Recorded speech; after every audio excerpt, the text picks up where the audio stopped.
Welcome to Unit 4, Texas Promulgated Forms, Covenants, Commitments, and Notices.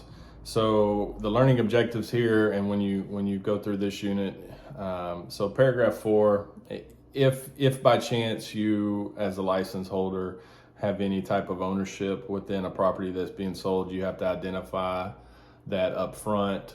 You should also identify if you're related to a seller or buyer in any way, just to let them know that you're part of the transaction and that you may have some skin in the game, so to speak. Paragraph 5 has changed, although it has not changed according to our material that we're covering here. So talking about the earnest money and the title company, and if there's any additional earnest money that needs to be provided or whatnot. But it's important that when you fill out the earnest money portion of it, and I guess let me back up. What's changed is the option period that was in paragraph 23 is now in paragraph 5 with the earnest money. And so it's just a part of it. They've taken that verbiage and the option period time length and the right to terminate for no other reason than if you just wake up one day and decide you don't want to buy it. You've got a window, depending on what was agreed to, anywhere from 5 to 10 days typically. And but all that has been moved into the current contract that we use currently out there into that paragraph 5. But it is important to make sure that you identify the title company that is being used, their address, so that's where everybody knows and gets the information as to where they need to send their money to. And the option fee will also be given to the title companies now. It's just easier, and then they hold that money and then they release it to the seller upon termination or upon close. So, and then we'll also talk about paragraph 6 in this unit, and 6 has a ton of stuff in there talking about the title policy, who pays for it, whether or not it will be amended or not.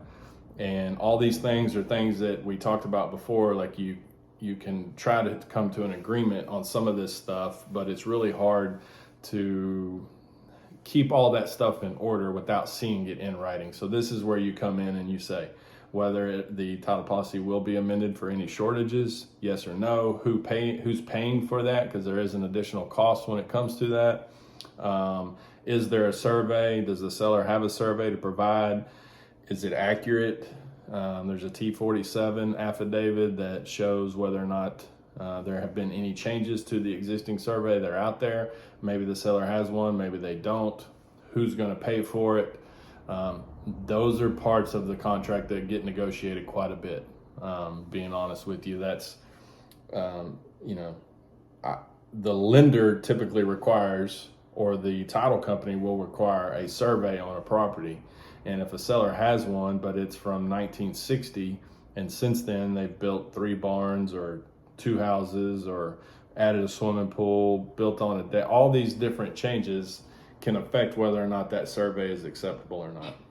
So there's a lot of information in there as to who provides, what's provided, time frames to get the new survey done if required.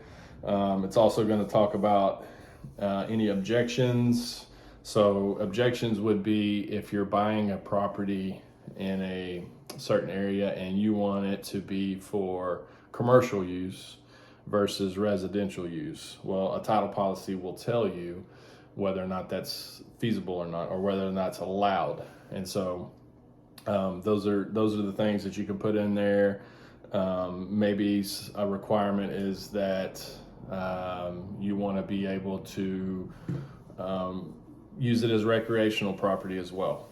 So, you live out, but you're inside the city limits, but you want to be able to go shoot your guns. Well, title policy will tell you whether or not that's allowed or not. So that's where you would write in any kind of objections. There's also a lot of legal jargon in there. And then we get to paragraph 7, which will talk about whether or not, if it's a home, typically there's a seller's disclosure. How accurate that is filled out is dependent upon the seller. If it's a rental property, well, the seller might not have a lot of information on it, or if they inherited it, they may not know a ton of facts about the house, but it's still an obligation of the seller to provide that to a buyer. And so paragraph 7 is going to address that, whether or not it has been received.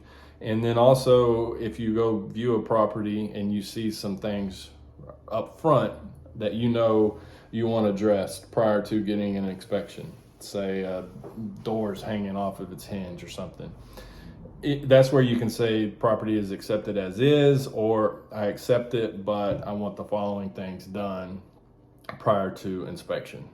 So there's a lot of information in here, and this is, like I said, meats and potatoes of the contract, but you should have a pretty good understanding after going through this unit. So good luck, and we'll see you in Unit 5.